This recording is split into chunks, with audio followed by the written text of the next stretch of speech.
Hello, everybody. This is Zach Brown. I'm Alex Mattis. And this is the MMAgasm, episode 1. The MMAgasm is talking all about MMA news and fight predictions, and you get the idea if you're in the MMA world. We just are off the hot off the heels of WEC 31, which we just watched half an hour ago. Pretty solid show. Yeah. There's some good fights on it. We got a lot to talk about today.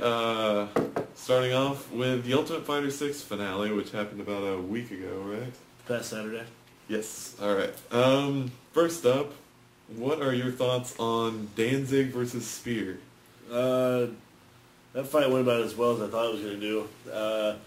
A fellow MMA blogger, the Fat UFC critic, said exactly what I feel, in that it was completely unfair that they put Mac Danzig on this season of the show, seeing as how he had a world of experience over all the other fighters in the house. And Tommy Spears, yeah, he's strong, but he really fluked George Muropoulos in their fight, and I just feel Mac Danzig clearly outclassed Tommy Spears. Yeah, I have to agree, and it really annoyed me that Mac Danzig, I mean, this show is clearly about establishing a new star in a certain weight class, and the fact that not only did Mac Danzig not, really deserve to be on the show because he was already an established fighter, but also that he moved down to 155 immediately after he beat Tommy Spear. He's moving down, which kind of pisses me off. It's like, what was the last season for, you know? So, I don't know. That kind of twerked me a little bit. Anyway, alright, next up, War Machine versus J-Rock. This was fun. Yeah.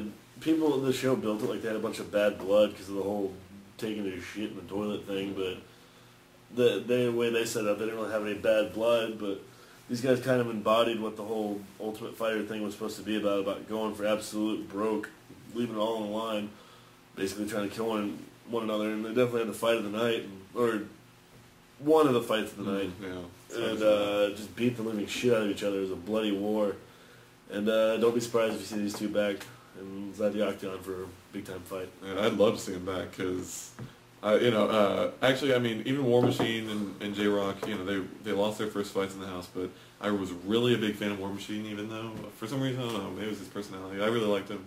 So yeah, that was such a huge comeback, and it was awesome. So, alright, and what a lot of people are saying is the fight of the night, Roger Huerta versus Clay Guida. Yeah, that was a big fight of the night. Both these guys have had quite the year. Clay Guida's record obviously not as good as Roger Huerta's, but Clay Guida fought, it was Tyson Griffin at UFC 72 in an early fight of the year candidate, and then we had Roger Huerta who battled Leonard Garcia at UFC 69 in a fucking war, and they beat the shit out of each other. So we knew both these guys were really game fighters, but the whole deal was Clay Guida had fought Tyson Griffin, he fought Dean Thomas. He had been through the gauntlet, so to speak, in the lightweight division. Roger Huerta had wins over Doug Evans, Alberto Crane, Leonard Garcia. It was not really established that he was a force to be reckoned with quite yet, so this fight was going to answer a lot of questions, and this was a great fight. Roger tried to keep it standing. Every time he kept it standing, they banged, and Roger got the better of it. Guida wanted to take it wrestling, slammed him a couple times, took him down. Then late in the second, hit him with a fucking beautiful uppercut when Huerta changed levels and rocked him really bad. But Huerta, as he's been prone to do in the past, came out with that look of determination on his face when he knew the cards were stacked against him, and out there and did it. Caught him with a high kick, set it up, went for a shoot, caught him with a knee, took his back and submitted him. It was a great fight and a tremendous fight and a real show of heart by Huerta. I agree. When the third round started up? Was it the third round that it ended? Yeah. Right before that third round, I mean, let's do an impression of what Huerta looked like. He was ready to go. He was intense. But yeah, when Huerta gets that look on his face, you know it's going his way. So it was quite an amazing fight, and yeah, great card all around, especially for free on TV. But alright, anyway. WEC 31, we just made mention, we just saw it. Pretty good fights, a couple disappointing ones. Their light heavyweight title fight was shit. Yeah, I mean it was good. It was a good display that's wrong. Good display for the Rhino. The submission victory, pretty quick, but it was alright. Cub Swanson versus Jens Pulver. This was a do-or-die situation for Jens. I mean, no one really knows who Cub Swanson is, but he's got a pretty impressive record, and Jens needed an impressive victory, and he for sure got it. Came out there, and an anaconda choke is almost like a Gogo Plata in terms of how often you see it. Yeah. And at first, I didn't even know that was an anaconda choke because it looked so awkward because it was, what was it, a guillotine turned into an anaconda? Yeah. It's weird. But And it looked tight. So. Jens made a statement, and I've got wood just thinking about a Jens Pulver Uriah Faber fight. I think that would be amazing. Yeah, me too. Paulo Filho versus Chael Sonnen. Paulo Filho is a great fighter. I watched him quite a bit. And Chael Sonnen... I've never seen him.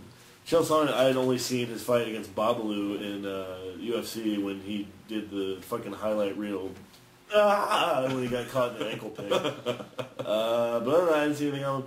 Really impressed me in this fight. And, you know, it's like Miletich or fucking shootbox. Anyone that trains with, Team Quest, they're going to be a top-notch fighter.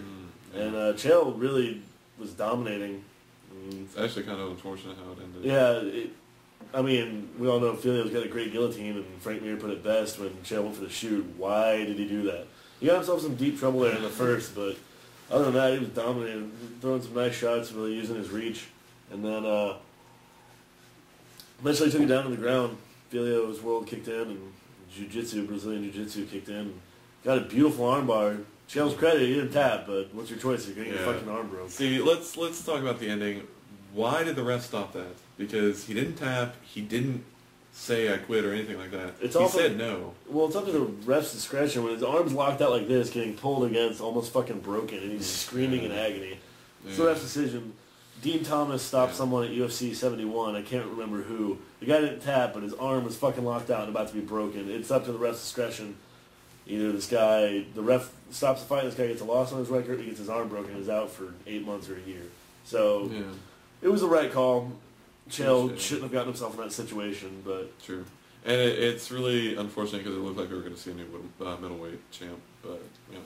Filio is one of the few options out there right now who could really challenge Anderson Silva. I've heard it talked about several times, but I've heard they're good friends. I don't really know. We'll see what happens. I'm not too impressed with him after this fight. I thought he really got lucky, and he needs to really re-examine his game. That was the first time I've seen him. I was not impressed.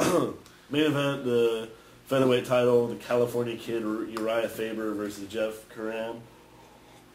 I hadn't seen Faber before. My counterpart here had not. Every time Faber fights, it's an exciting fight. Fucker drops bolos like no one else. He comes up with the most creative ways to drop elbows, and he does them so quick. The kid's so quick. He's got a world of talent. He fucking kneed him with no feet on the ground. That was Matrix style. He was up against the cage and kneed him in the head. That was fucking ridiculous. That was amazing. I've never seen that. The first round, though, was pretty reminiscent of Couture Sylvia in the sense that he just had his back for most of the round. Difference being Faber found a way out and then just lay on top of him with his fat ass. And, Faber got in trouble, but really came back and avenged it and showed why he is the best at 145. That's it for WBC there. Yeah, the pre-mentioned Jens Pulver fight would be really good. And Faber from here, he said either Pulver or Kid Yamamoto. That fight's been attempted at several times, but it's looking like that's not going to happen. But let's just wait and see the California Kid against Little Evil. Some quick submissions, some unfortunate submissions as on the whole, you know. Yeah. But other than that, entertaining for free TV. I think the card came off as best as it could for their big end of the year show. Oh yeah, absolutely.